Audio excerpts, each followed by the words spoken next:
આજે કલ્પના કરો કે બાબા સાહેબ આંબેડકરે બંધારણ ના બનાવ્યું હોત તો આઝાદી મળી હોત ખરી। આજે કલ્પના કરો કે આ બંધારણનો જ્યારે અક્ષરે અક્ષર અમલ કરવાની વાત આવી ત્યારે દેશમાં કોંગ્રેસની સરકાર જો ના હોત તો બાબા સાહેબ આંબેડકરે બનાવેલા બંધારણનો અક્ષરે અક્ષર અમલ પણ કર્યો હોત। કારણ કે પહેલા તો મનુસ્મૃતિમાં માનવા વાળા હતા, એ તો મહિલાઓને જુદા કરતા હતા, અછૂત હોય, ગરીબ હોય, સામાન્ય લોકો હોય એને અધિકાર મતનો ના મળવો જોઈએ એવું કહેવા વાળા હતા।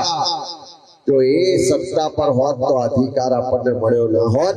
એટલે આજે પણ આપણે આ દિવસે બાબા સાહેબ આંબેડકરને યાદ કરીએ છીએ અને બંધારણની રક્ષા કરવાના આજે આપણે બધાએ અહીંયાથી છૂટા પડીએ ત્યારે એક સંકલ્પ ને સોગંદ લઈને છૂટા પડવું પડશે।